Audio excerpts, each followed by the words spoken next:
Queridos, diz-nos o texto: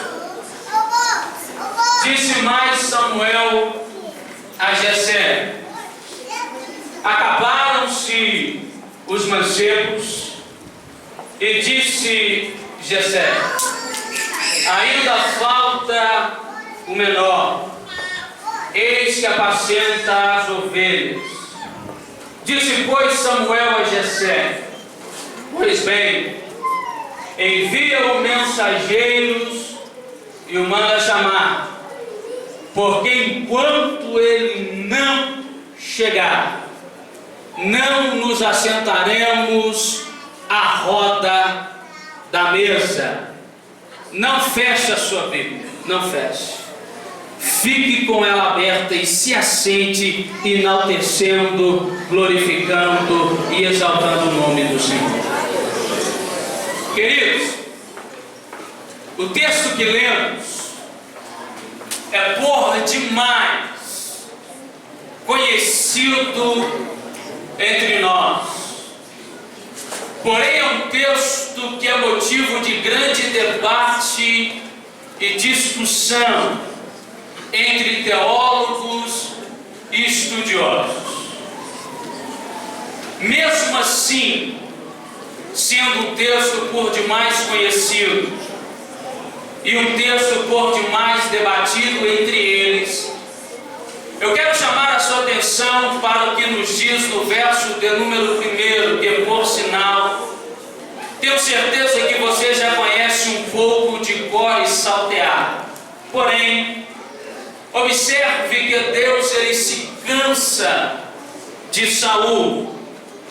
Cansando-se de Saul, Deus convoca Samuel à sua presença.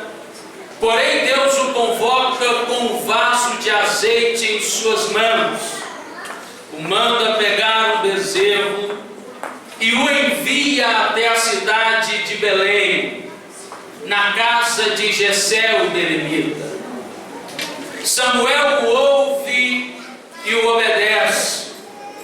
Vai até a cidade de Belém. E quando o profeta lá chega com o vaso de azeite e com o bezerro, o profeta Samuel convida Jessé ao sacrifício. Logo após o momento do sacrifício, agora não é Samuel que convida, mas agora é Jessé que o convida. Porém, não ao sacrifício, mas ir em sua casa. Indo então o profeta Samuel na casa de Jessé, o texto claramente não nos diz, não nos expressa, porém, imagino que quando o profeta entra para dentro da casa de Jessé, Jessé chama a atenção daqueles que estavam à sua volta e manda preparar a mesa, arrumar a mesa, colocar um grande banquete, porque ele iria servir muito bem o seu convidado, que de fato era Samuel. Ele fez isto porque não era todos os dias que ele recebia em sua casa um homem como esse, cuja fora levantado por Deus como profeta, juiz e sacerdote. Não sendo todos os dias que ele receber em sua casa um homem como esse, ele manda preparar a mesa. Porém, quando a mesa está sendo preparada, quando a mesa está sendo posta, você conhece o texto, você verá que os filhos de Jessé que estavam presentes começam a passar diante os olhos de Samuel.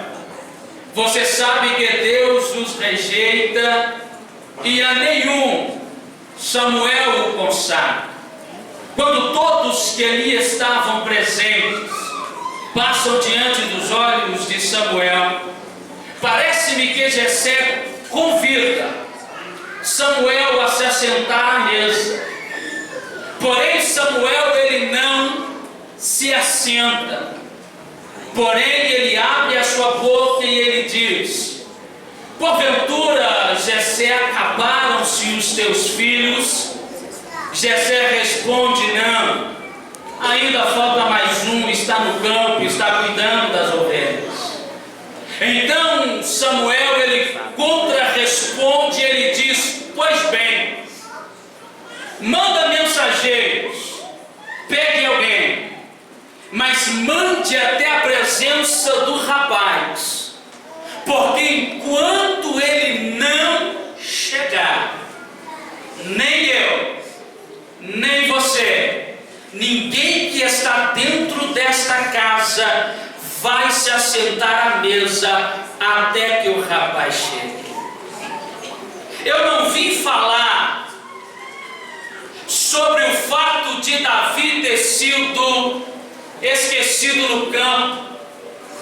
Eu não vim falar a respeito dos cuidados de Davi com as ovelhas.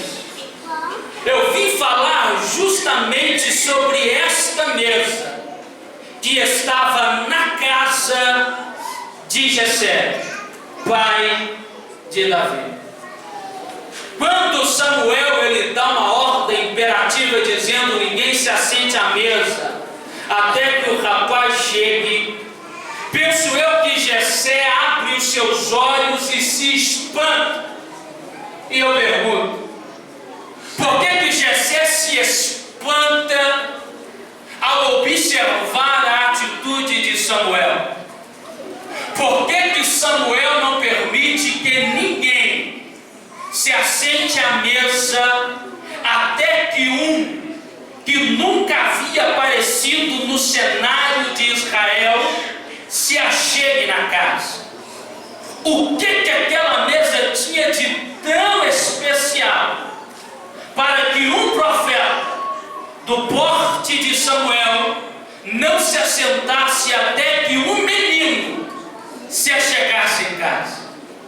O que aquela mesa tinha de tão especial para que ninguém se assentasse nela até que o menino chegasse? Davi não sabia, não tinha noção, mas naquele dia Deus iria usar uma mesa para surpreender qualquer tipo de expectativa que ele tinha para o seu futuro. Davi não tinha noção, mas mal ele sabia que naquele dia Deus iria usar uma mesa simples para levantá-lo como um dos maiores reis de Israel. Antes de eu dar prosseguimento a esta mensagem, eu tenho que lhe dizer uma coisa: você não tem noção, você não tem noção. Sabe o que é noção? Do que Deus vai fazer para você através de uma simples mesa aqui essa noite.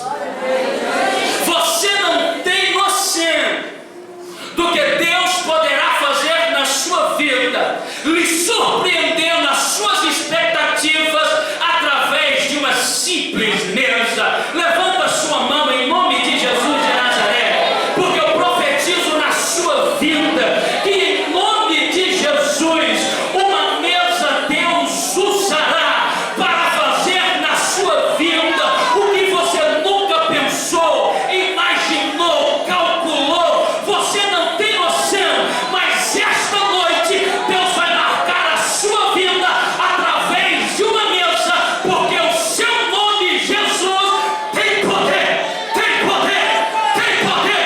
Abre a sua boquinha e dê pelo menos um glória a Deus aqui esta noite.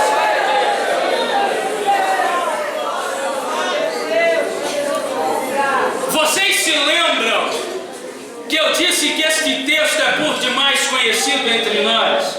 Pois bem. Então você deve se lembrar que eu também disse que é um texto muito debatido entre estudiosos. Por quê? Nos diz a história história que Davi era de fato um filho bastardo. Os teólogos e estudiosos que afirmam isso utilizam pelo menos 3 bases para fundamentar esta tese de que de fato Davi era um filho bastardo.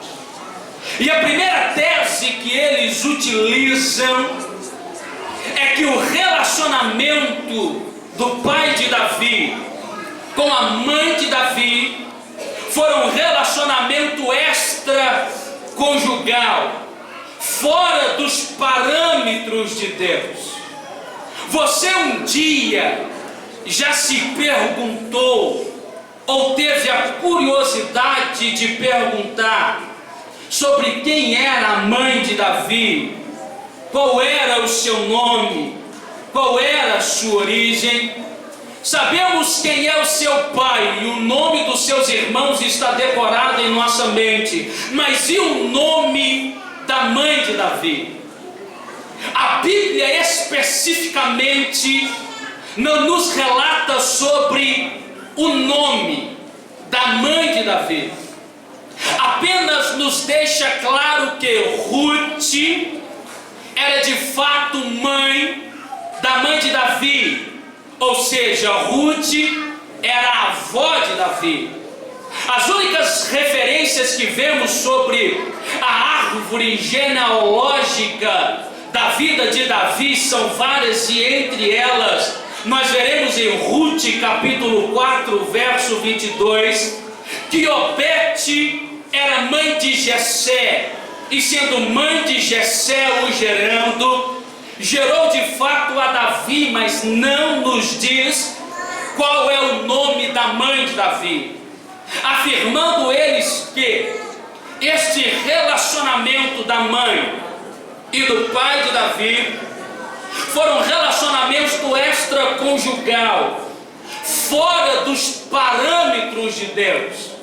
A primeira base que eles utilizam para se fundamentar é que Davi escreve no Salmo número 51, verso de número 5, que em iniquidade ele, Davi, fora formado, e que em pecado ele, Davi, a sua mãe, o concebeu.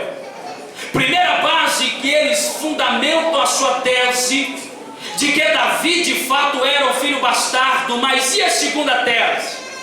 A segunda tese é que, sendo Davi um filho bastardo, não poderia ele exercer a função de mais prestígio, de mais honra da sua casa, que naquele tempo era de fato ser um soldado, estar nos campos de batalha. Davi tinha um grande desejo de ir aos campos, mas não podia. Davi não chegou aos campos de batalha ainda quando estava cuidando das ovelhas antes da chegada do profeta Samuel, não só porque ele era pequeno, franzinho, mas porque, segundo a lei, o estatuto, a norma dos filhos bastardos, o tal não poderia exercer tal função. Mesmo Davi não podendo exercer a função de soldado, por ser ele um filho bastardo e sendo pequeno, o seu coração era um coração desbravador, desejava os campos para honrar o nome de Deus. Tanto que em 1 Samuel capítulo 17, verso de número 20, Davi se levanta de madrugada e de manhã bem cedo pega a marmita e vai levar para os seus irmãos. Porém, quando ele chega no campo de batalha, ele não resiste, e quando ele vê o gigante afrontando o seu Deus, ele se irrita, se coloca disponibilidade para lutar contra o gigante, e no verso de número 28, seu irmão Eliabe fica completamente furioso pela atitude de Davi e o exorta dizendo: o que fazes aqui, menino? Porém, o que eu quero te dizer é o seguinte, que mesmo ele não podendo exercer a função, por ser um filho bastardo e pequeno, como o seu coração desejava, e era um coração de guerreiro, de desbravador, Deus um dia olhou para isso e achou espaço no coração de Davi para simplesmente um dia honrar os seus desejos, porque os seus desejos estavam fundamentados em honrar o nome de Deus.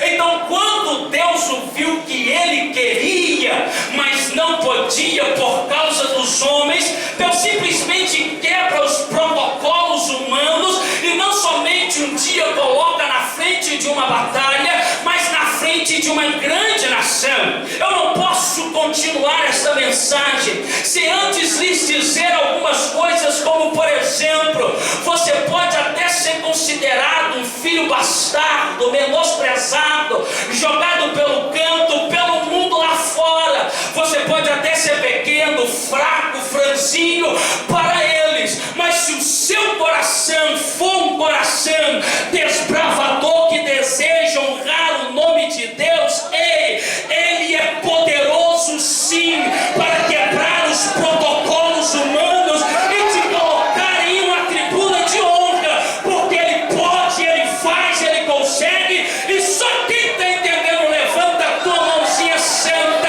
e dê pelo menos 2 glórias gostosas. Deixa eu dar uma acelerada. A terceira base que eles utilizam, e aqui eu gostaria de começar a pregar com mais veemência, com mais força, é que sendo Davi um filho bastardo, ele não podia se assentar à mesa junto com seu pai e a sua mãe. Segundo a lei ou o estatuto dos filhos bastardos, ele só podia se assentar à mesa para comer, se alimentar com a sua família, só depois que os seus irmãos assentassem, só depois que o seu pai se assentasse, comesse o que tinha que comer. Retirando-se os da mesa, Davi sozinho se assenta à mesa com uma família imaginária para comer, para se alimentar. Logo após a sua refeição sozinho, ele era responsável por ajuntar o lixo, reunir o monturo e jogar fora. A base que eles utilizam, a base que eles se fundamentam para expor esta tese, é que um dia Davi escreve algo que nos chama a atenção. Salmo número 113, verso 7, verso 8. Deus é poderoso para arrancar do pó, do meio do lixo, fazer-o assentar em meio aos príncipes, porque de fato ele é Deus. Eles dizem que Davi não está apenas melodiando, escrevendo lindas palavras, lindas poesias, mas ele escreve o que um dia ele viveu na pele, vivendo sozinho dentro de casa, comendo sozinho dentro de casa, limpando lixo sozinho dentro de casa. Aí um dia, quando ele assume o trono debaixo do nome de Deus, ele simplesmente inspirado, ele audaciosamente escreve que o Deus que ele servia e que o Deus que nós servimos pode sim nos tirar do pó, nos arrancar do monturo, do meio do lixo, fazer-nos assentar em meus príncipes, porque ele é Deus, ele pode, ele faz, ele opera, ele age. Agora, para você dar um glória gostoso, era mais ou menos assim.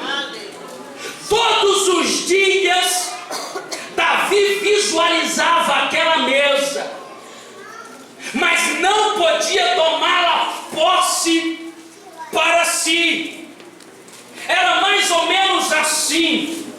Davi se assentava nela todos os dias, mas não tinha moral dentro da sua própria casa para dizer: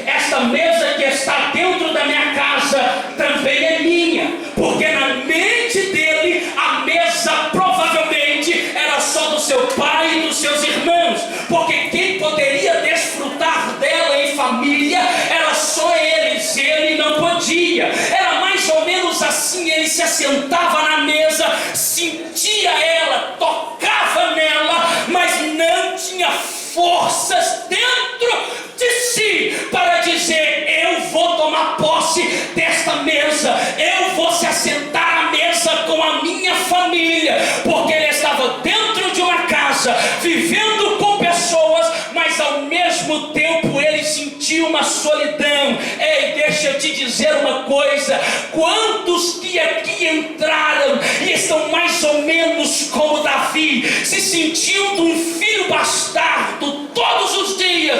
Você se levanta pela manhã, veste a sua roupa e visualiza uma mesa diante de você, mas não tem forças para tomar posse para si. Você simplesmente chega até se assentar nela, mas não tem moral dentro de casa, não tem moral no seu serviço, não tem moral em lugar nenhum para tomar a posse para si. Você até se assenta nela, você toca nela, chega a sentir o gostinho, mas não tem autoridade para tomar a posse para si. Mas esta noite, em nome de Jesus de Nazaré, você não somente vai ver, você não somente vai se assentar,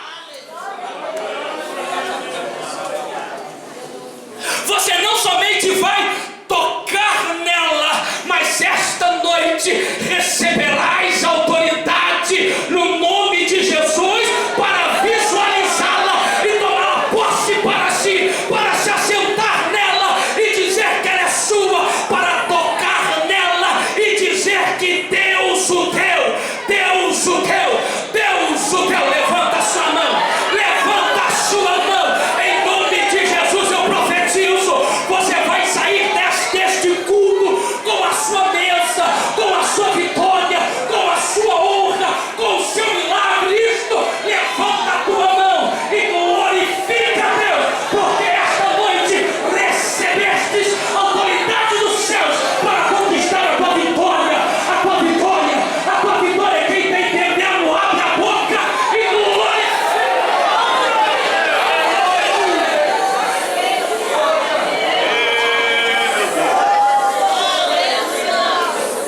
Deixa eu dar uma corrida.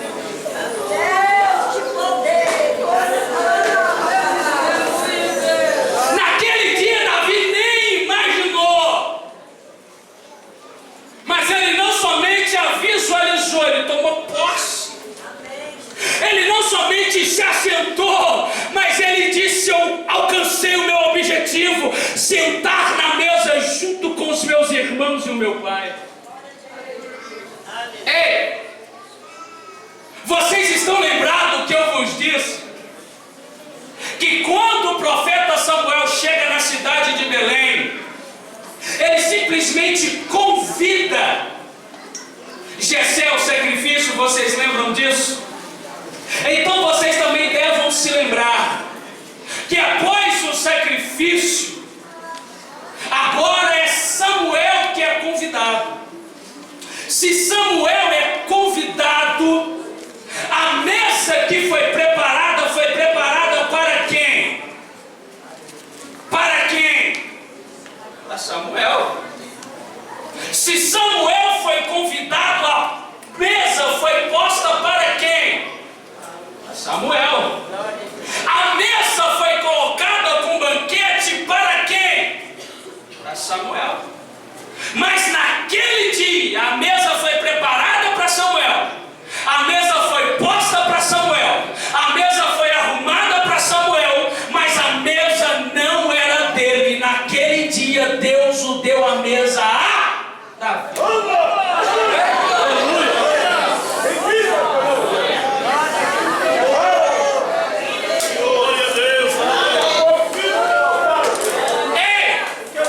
Eles podem até fazer a mesa para Samuel,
alguns segundos, eu vou me esquecer que ele era juiz e sacerdote. Vou apenas me lembrar que ele é um profeta, me entenda. Pois bem, sendo o profeta Samuel, o que nos diz o verso 1 de 1 Samuel, capítulo 16? Deus se cansa de Saul, convoca a Samuel e o envia até a cidade de Belém. Se Deus o convoca e o envia até a cidade de Belém, eu entendo pelo menos algumas coisas. Que Deus, ele levantou um homem dele, profeta seu, na sua autoridade, na sua unção, para ir à casa de um homem, a saber, a Jessé. Quando este profeta, enviado por Deus, na autoridade de Deus, na unção de Deus,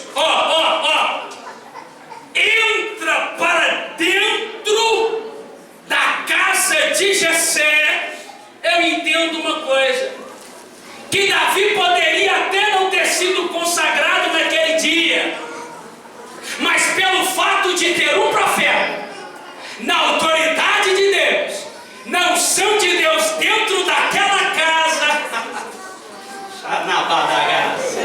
alguma coisa dos céus iria acontecer naquele ambiente.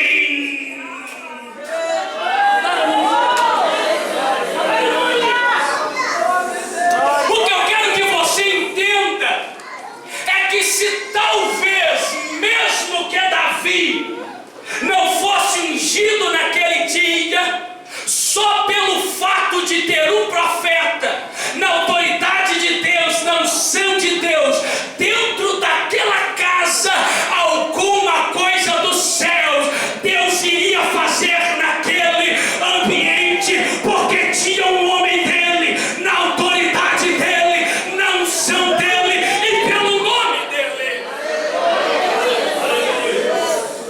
Eu vou perguntar, eu quero que você me responda.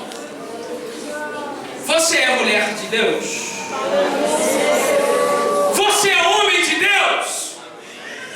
Quantos profetas tem aqui? Levanta a mão. Meu Deus. Quantos profetas tem aqui? Levanta a mão em nome de Jesus. Olha, se tu é profeta, se tu é homem de Deus, se tu é mulher de Deus,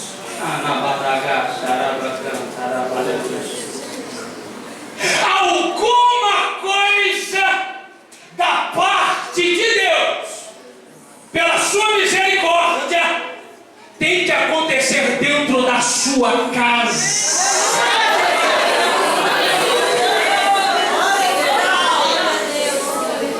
Estenda a sua mão em direção à sua casa em nome de Jesus. Se você é profeta de Deus, se você é homem e mulher de Deus, em nome de Jesus, use a autoridade pelo poder do nome dele e comece a repreender aquele espírito de enfermidade, aquele espírito de podridão. Repreenda em nome de Jesus.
passei a usar a sua autoridade pela bondade de Cristo, a minha casa fica vermelhinha, porque é o sangue de Cristo. Enfermidade não entra, espírito da maldade não entra.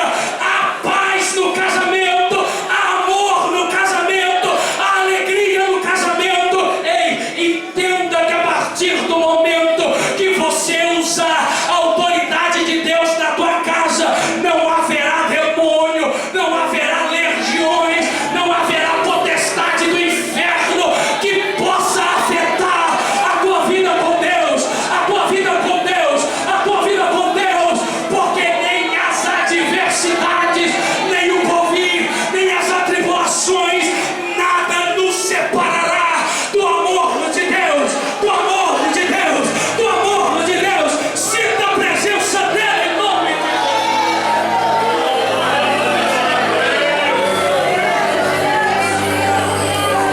Gostei, aleluia, gostei.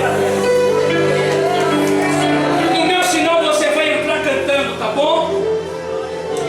Só para fecharmos com chave de ouro. Aleluia. Naquele tempo, havia pelo menos 3 tipos de pastores. O pastor que era o proprietário das suas ovelhas e cuidava delas. A segunda classe era aqueles pastores que eram contratados, carteira assinada. Todo dia tinha que pegar serviço e largar serviço. A terceira classe era a classe dos pastores itinerantes. Eu era proprietário de ovelhas, porém eu iria me ausentar por 1, 2, 3 ou 4 dias. Aí o que eu fazia? Eu contratava pastores itinerantes para cuidar das minhas ovelhas enquanto eu estivesse fora. Se você observar o verso de número 11, você vai ver que logo após Samuel perguntar se acabaram os mancebos, e logo após Jessé responder que ainda falta mais um, você vai ver no texto que Samuel dá uma ordem imperativa: manda chamá-lo. Esse manda chamá-lo me chama atenção, porque se Jessé tinha autoridade de enviar homens ou um dos seus filhos para chamar o seu filho, com certeza as ovelhas não iriam ficar sozinhas. Alguém teria que ficar no lugar de Davi.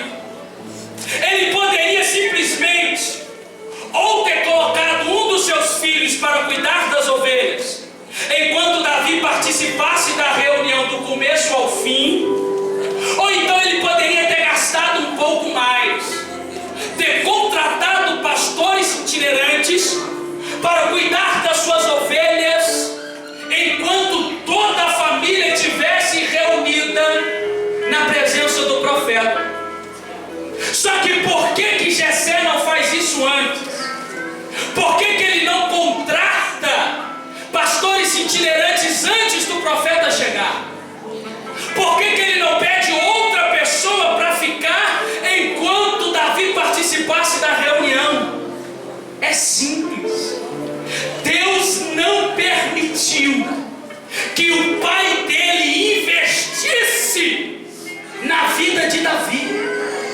Porque se o pai dele tivesse investido para ele estar naquela reunião, quando Deus ungisse a Davi e Davi assumisse o trono, talvez Jessé poderia levantar, arrumar a roupa, bater no peito e dizer: ele chegou lá porque um dia eu investi nele, porque um dia eu gastei para ele estar na reunião e o profeta me enxergar. Sabe por que Deus não permitiu?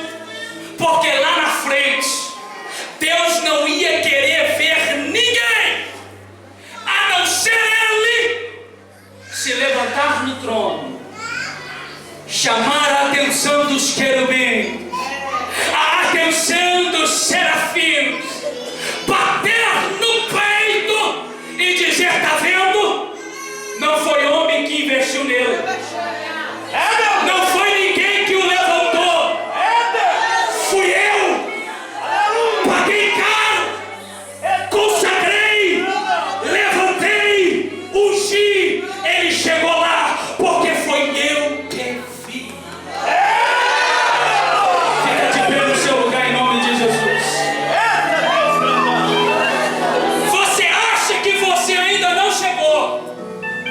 Você acha que você ainda não chegou? Mas eu quero te dar um recado, está demorando um pouquinho, sabe por quê? Porque Deus não vai permitir que ninguém invista no seu ministério, invista na sua casa, a não ser se Ele usar para isso. Porque se Ele usar para isso, somente Ele, quando você chegar lá, somente Ele, quando você alcançar lá, somente Ele vai bater no peito e vai dizer: foi eu que levantei aquela mulher, que ungi aquele homem, foi eu que investi nela.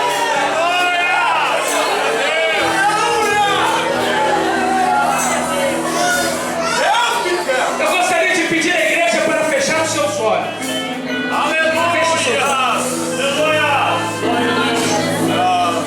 Você que não é crente, você não é evangélico, porém você recebeu um convite para vir a esta igreja ouvir a palavra de Deus. Você bondosamente aceitou o convite e veio adorar a Deus conosco. Você ouviu essa palavra, mas você não é evangélico.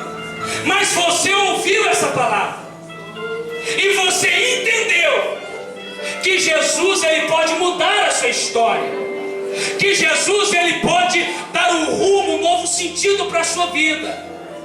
Você que entendeu isso, quer fazer parte desta igreja e quer aceitar a Jesus como seu Salvador, levante uma das suas mãos, deixe-me ver. Você não é evangélico, mas ouviu a palavra de Deus e você quer aceitar a Jesus aqui essa noite. Deixe-me ver. Levante a sua mão onde tem uma pessoa que quer aceitar a Jesus. Em nome de Jesus, a igreja exerça a sua função. Comece a orar a Deus, é batalha espiritual. Temos alguma pessoa para aceitar a Jesus aqui essa noite? Não deixe para amanhã, amanhã pode ser tarde. Amanhã pode ser muito tarde. Você quer aceitar a Jesus hoje como seu Salvador?